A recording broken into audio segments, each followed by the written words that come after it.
जय भीम। एडवोकेट भूदेव महानंदर अभिवादन स्वीकार करंतु। 26 नवेम्बर भारतीय मानक पाई बहुत बड़ इम्पोर्टेंट दिवस अटे।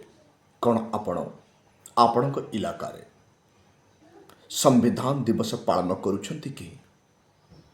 संविधान दिवस कहीं आपण माने पालन करिवे? कौन किछि मनुवादी आपण को संविधान दिवस रे कंट्रोल करने को प्रयास करुछंती कि? कौन आपणकर संविधान पालन समय मनुवाद चमचा माने आपण को रंग तथ्य देवा को प्रयास करुछंती कि? कौन बाबा साहेब अम्बेडकर विचार रे आपण चलुछंती कि? ये तमाम विषय को जानिबा पाई आपण मो सहित जोड़ी रहंतु। चैनल टी को चारिआडे प्रचार प्रसार करने पाई सहयोग करंतु।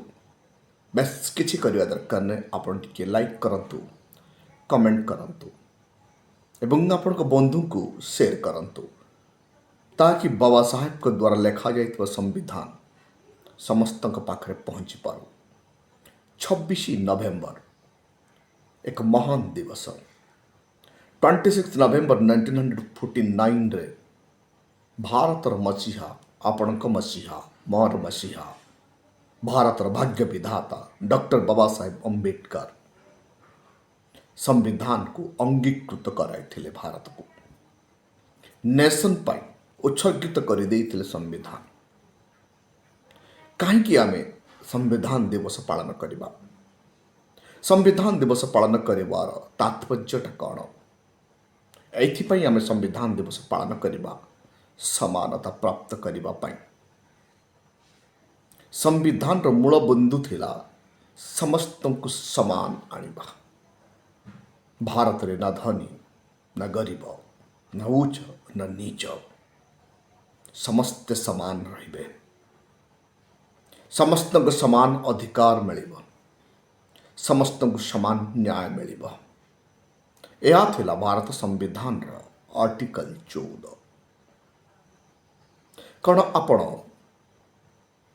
संविधान दिवस पालन अवसर रे आर्टिकल 14 को उपभोग करि पारुछंती कि? जदि करि पारुछंती हाँ, जदि करि पारु नाहंती नाही। काहेकि नाही तार कारण कमेंट रे जणैबे। जदि देश रे समानता अधिकार प्राप्त हो जाए देशर स्थिति दशा और दिशा कौन हम ताहा भी आपण निज कमेंट रे जणैबे। बाबा साहेब अम्बेडकर को यह था ड्रीम प्रोजेक्ट। एथिपाई संविधान दिवस आमे पालन करिबा जे समस्त नागरिकन को समान अधिकार देवा पाई। संविधान रो आर्टिकल को लोकों को याद करेबा। 26 नवेम्बर दिन आमे भल वक्ता को डाकिबा, वो संविधान विशारद को डाकिबा, वो संविधान विषय से आम मानन को मार्गदर्शन देवे जहाँ बाबा साहेब अम्बेडकर पार्लियामेंट्री डिबेट रे ये कथा कही। कहीं आम पुणी संविधान दिवस पालन करवा टू मेंटेन ब्रदरहुड। आम देश में भातृत्व भावना को जागृत करने जोटा कि आपण आर्टिकल 51A रे प्राप्त करें, जोटा कि आपण भारत संविधान रो प्रियम्बुल रे देखा पाई पारिबे। फटार्निटी एस्टाब्लिश करने प्रियम्बुल रे बाबा साहेब अम्बेडकर कहते। तेणु आम एथिपाई आम संविधान दिवस पालन करवा, आम भातृभाव जागृत करवा, भारत रे वर्ण वैषमता को दूर करवा, मानवता भितर मानवता और भाईचारा आनिबा। जो मनुवादी द्वारा जो उच्च नीच जाति भाव मनुसंहिता माध्यम जो गंधिया रीति रिवाज देश रे प्रचारित होइछि ताकु समाप्त करी भातृत्व भाईचारा एस्टाब्लिश करिवार पाठ लोकों को पढ़ेबा 26 नवेम्बर रे। To establish to abolish casteism 26 November रे आपण माने आपण इलाका रे जाति प्रथा समाप्त विषय रे ଲୋକଙ୍କୁ ବୁଝେଇବେ, ଯେଉଁଟାକି ଆର୍ଟିକଲ 17ରେ ବାବା ସାହେବ ଅମ୍ବେଦକର ଲେଖିଛନ୍ତି। ଆର୍ଟିକଲ 17 ଜାତି ବିନାଶ କଥା କହୁଛି। ବାବା ସାହେବ ଅମ୍ବେଦକରଙ୍କର unpublished book volume 1 the annihilations of the caste ବି, ଯେଉଁଟାକି ଅନଡେଲିଭର୍ଡ ସ୍ପିଚ୍, ଅନପବ୍ଲିଶ୍ଡ ସ୍ପିଚ୍ ବହି ନୁହଁ, ଅନଡେଲିଭର୍ଡ ସ୍ପିଚ୍, ଯେଉଁ ସ୍ପିଚ୍ ସେ ଦେଇପାରିନଥିଲେ ସେଇଟା ପବ୍ଲିଶ୍ଡ ହେଇଥିଲା। ଆଉ volume 1 ଏନହିଲେସନ୍ସ of the କାଷ୍ଟକୁ Baba Saheb Ambedkar article 17 ରଖିଛନ୍ତି। ତାହା କ'ଣ ଆଜି କାର୍ଯ୍ୟକାରୀ ହେଲା କି କାହିଁକି ହେଉନାହିଁ, ଏ ବିଷୟ ଆମେ ସମ୍ବିଧାନ ଦିବସରେ ତର୍ଜମା କରିବା ବେଳ ଆସିଛି। ଟୁ ଗେଟ୍ ସୋସିଆଲ ଜଷ୍ଟିସ୍, ସାମାଜିକ ନ୍ୟାୟ ପ୍ରାପ୍ତ କରିବା ପାଇଁ ଆମେ 26th ଡେ ଅଫ୍ ନଭେମ୍ବର ପାଳନ କରିବା। ବାବା ସାହେବ ଏଇଥିପାଇଁ ସୋସିଆଲ ଜଷ୍ଟିସ୍ କଥା କହିଲେ, ସାମାଜିକ ନ୍ୟାୟ କଥା କହିଲେ। ଉଚ୍ଚ ନିଚ, ଧନୀ ଗରିବ, 7643 ଜାତିରେ ବିଭକ୍ତ, ଆକୁ ପୁରା ସମାପ୍ତ କରିଦେଇ ବାବା ସାହେବ ଅମ୍ବେଦକର ସାମାଜିକ ନ୍ୟାୟ ପ୍ରତିଷ୍ଠା କରିବା ପାଇଁ 3ଟି ଶ୍ରେଣୀରେ ବିଭକ୍ତ କଲେ ଭାରତବର୍ଷର ସମସ୍ତ ଜନସାଧାରଣଙ୍କୁ। ଯେତେବେଳେ ବାବା ସାହେବ ଅମ୍ବେଦକର ସୋସିଆଲ ଜଷ୍ଟିସ୍ ଆଣିବା ପାଇଁ ଭାରତ ସମ୍ବିଧାନର ଆର୍ଟିକଲ 340, ଆର୍ଟିକଲ 341, ଆର୍ଟିକଲ 343ରେ 3ଟି ଶ୍ରେଣୀରେ ବିଭକ୍ତ କଲେ, ମନୁବାଦୀ ହବ୍ବା କବ୍ବା ହେଇଗଲା ଏବଂ ଏହାର ପ୍ରବଳ ବିରୋଧ କଲା। କାରଣ ମନୁବାଦୀର ଧର୍ମଗ୍ରନ୍ଥ, ମନୁବାଦୀର ରୀତିରିୱାଜ ଜାତିର ବୁନିୟାଦୀ ଢାଞ୍ଚା પર ଠିଆ ହେଇଛି। ଅର୍ଥାତ୍ ସେ ଚାହୁଁଛି ଆଜି ବି 6743 ଜାତିରେ ଲୋକ ବିଭକ୍ତ ହେଇ ରହନ୍ତୁ। ବାବା ସାହେବ ଅମ୍ବେଦକର ଆର୍ଟିକଲ 17ରେ ଜାତି ପ୍ରଥାକୁ ଉଚ୍ଛେଦ କରିବା ପାଇଁ ଲେଖିଲା ବେଳେ ଆର୍ଟିକଲ 340 ଓବିସିକୁ ଏକତ୍ରୀକରଣ କଲେ। ଛୋଟ ମୋଟ ଯେତେ ହଜାର ଜାତି ଥିଲା ଓବିସିର, ତାଙ୍କୁ ସେ ୟୁନାଇଟେଡ୍ କରି ବାନ୍ଧି ଦେଲେ। ଆର୍ଟିକଲ 341ରେ ଯେତେ ଅନୁସୂଚିତ ଜାତି ଅଛନ୍ତି ସେମାନଙ୍କୁ ୟୁନାଇଟେଡ୍ କରି ବାନ୍ଧି ଦେଲେ ଏବଂ ଆର୍ଟିକଲ 342ରେ ସମଗ୍ର ଆଦିବାସୀ ସମାଜକୁ ୟୁନାଇଟେଡ୍ କରି ବାନ୍ଧି ଦେଲେ। ତ 3ଟି ଶ୍ରେଣୀରେ ବିଭକ୍ତ କଲେ, ଆର୍ଟିକଲ 340 ଓବିସି, ଆର୍ଟିକଲ 341 ଏସସି ଏବଂ ଆର୍ଟିକଲ 343 ଏସଟିକୁ ୟୁନିଫାଇଡ୍ କରିଦେଲେ, ତାହାକି ଦେଶରେ ସୋସିଆଲ ଜଷ୍ଟିସ୍ ଏଷ୍ଟାବ୍ଲିଶ୍ କରିବା ପାଇଁ। କ'ଣ ସାମାଜିକ ନ୍ୟାୟ ଆପଣ ପ୍ରାପ୍ତ କରିପାରୁଛନ୍ତି କି? ଯଦି କରିପାରୁନାହାନ୍ତି, କାହିଁକି କରିପାରୁନାହାନ୍ତି, ଆପଣ ଟିକେ ଚିନ୍ତନ କରନ୍ତୁ। ଆପଣ ନିଜର କମେଣ୍ଟରେ ଲେଖନ୍ତୁ କେଉଁ କାରଣରୁ ଆଜି ବି ଭାରତବର୍ଷରେ ସାମାଜିକ ନ୍ୟାୟ ପ୍ରତିଷ୍ଠା କରାଯାଇପାରିଲା ନାହିଁ, ଏତେ ବଡ଼ ମଜବୁତ ସମ୍ବିଧାନ ଥାଇବି। ଟୁ ଆଚିଭ୍ ପଲିଟିକାଲ ଇକ୍ୱାଲିଟି, ସାମାଜିକ ସମାନତା ପ୍ରାପ୍ତ ସହିତ ରାଜନୈତିକ ସମାନତା ଓ ରାଜନୈତିକ କ୍ଷମତା ପ୍ରାପ୍ତ କରିବା ପାଇଁ ଆମେ ସମ୍ବିଧାନ ଦିବସ ପାଳନ କରିବା। କାରଣ ସଂଖ୍ୟାରେ ଭୋଟ ଆମର ଅଧିକାର। ତେଣୁ ଜଣେ ମହାନ ବ୍ୟକ୍ତି କହିଥିଲେ, ଭୋଟ ହମାରା ରାଜ ତୁମ୍ହାରା नहीं चलेगा। ବିଡ଼ମ୍ବନା ଯେ କମ୍ ଭୋଟ ଥିବା ପାର୍ଟି, ଯେଉଁ ପାର୍ଟିର ଭୋଟ ସଂଖ୍ୟା ମାତ୍ର 5%, ଆଜି ସେ ଦେଶରେ ରାଜା ହେଇ ବସିଛି। ଯେଉଁ ପାର୍ଟିର ଭୋଟ 95%, ଆଜି ସେ MLA MP ବି ଜିତେଇ ପାରୁନାହିଁ। ଆର ବାସ୍ତବ ତଥ୍ୟ ଆଜି 26th ଡେ ଅଫ୍ ନଭେମ୍ବରରେ ଆପଣମାନେ ଚିନ୍ତନ ଓ ମନନ କରନ୍ତୁ, ନହେଲେ ସମ୍ବିଧାନ ସମାପ୍ତ ହେବାକୁ ଯାଉଛି। ପଲିଟିକାଲ ଇକ୍ୱାଲିଟି ମତଲବ ଶାସନ ଓ ସତ୍ତା ବହୁଜନଙ୍କ ହାତରେ ଆସିବା କଥା ବାବା ସାହେବ ଅମ୍ବେଦକର କହୁଛନ୍ତି। ଯେଉଁ ଇକ୍ୱାଲିଟି ଭାରତ ସମ୍ବିଧାନର ଆର୍ଟିକଲ 14 ଚିଲେଇ କରି କହୁଛି। କ'ଣ ଆଜି ଆପଣ ତାହା ଉପଭୋଗ କରିପାରୁଛନ୍ତି କି?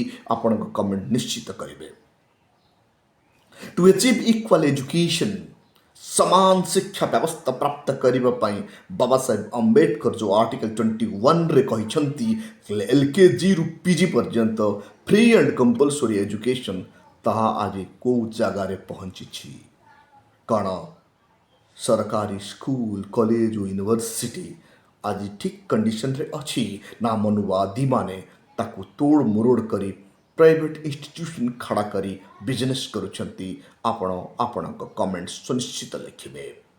कारण भारतवर्ष जो पर्यंत केजी रु पीएचडी पर्यंत समान शिक्षा व्यवस्था फ्री एंड कंपलसरी करूना भारतर ह्यूमन रिसोर्स दुर्बल हम वो देश आगू जीव ना तेणु आर्टिकल 21 रे बाबा साहेब एक कथा चिल्लैकरी कहते पार्लियामेंट डिबेट रे किंतु आज कार्यकारी होना वो संविधान विरोधी कार्य कहीं होची आपण माने चिंता करंतु आम ये 26 डे ऑफ नवेम्बर पालन करवा टू गेट इक्वल एजुकेशन सहित सहित to achieve equal health service समान हेल्थ सर्विस पाइबापी जोड़ा आर्टिकल 15 रे क्लीयरली लिखा जाउछि वो article 21 15 read with article 15 and 21 ता सहित सहित directive principle of the state policy आमको पढ़ार जानिबा दरकार जोठी Baba Saheb Ambedkar free and compulsory education व्यवस्था देइछंती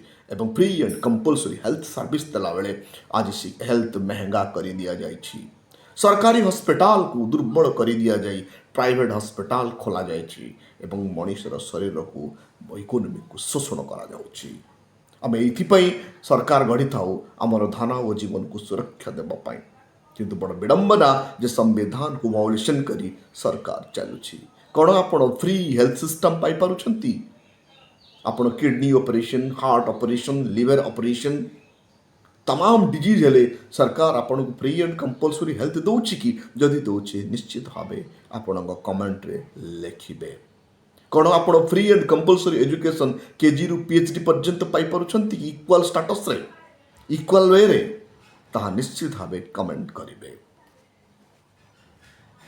आज आपण संविधान दिवस पालन करुछंती कि जदि आपण पालन करुछंती किपरि भाव रे करुछंती आपण संविधान दिवस पालन समय मनुवाद चमचा माने आपण मान को रंग डायरेक्शन दौना तो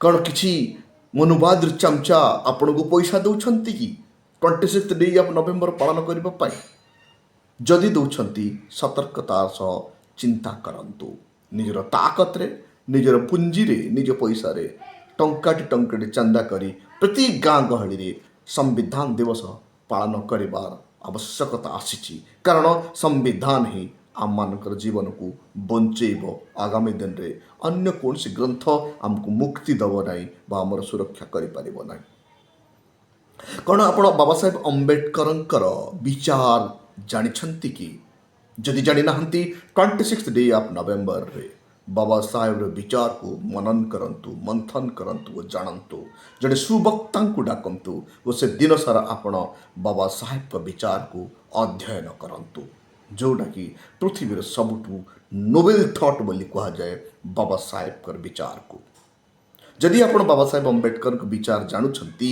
आपण तांको जीवन रे पालन करुछंती कि जदि पालन करूना 26 डे ऑफ नवेम्बर रे आपण शपथ नियंतु वो बाबा साहेब अम्बेडकर के विचार को घरे घरे पहुँचेबा वो निज जीवन रे पालन करबा पई प्रयास करंतु जेकोसी व्यक्ति जेकोसी परिवार जेकोसी समाज जदि बाबा साहेब अम्बेडकर के विचार को निज जीवन रे पालन करे बुद्धं का विचार आपे आपे आसी जाए परिवार सुख समृद्धि रे भरी उठे परिवार रे केबे अशांत हुए नहीं परिवार केबे गंडगोल हुए नहीं परिवार अर्थनैतिक समस्या दूर हुए वो परिवार सुख शांति रे विचरण करे आकु ही कहा जाए अम्बेडकर बाद वो बुद्धं का विचार तेणु तो बाबा साहेब अम्बेडकर को बोधिसत्व अम्बेडकर एथिपाई कहा जाए जे बाबा साहेब को जी पढ़े ता परिवार धन धान्य रे परिपूर्ण हुए ता परिवार रे सुख और शांति फेरी आसे ता परिवार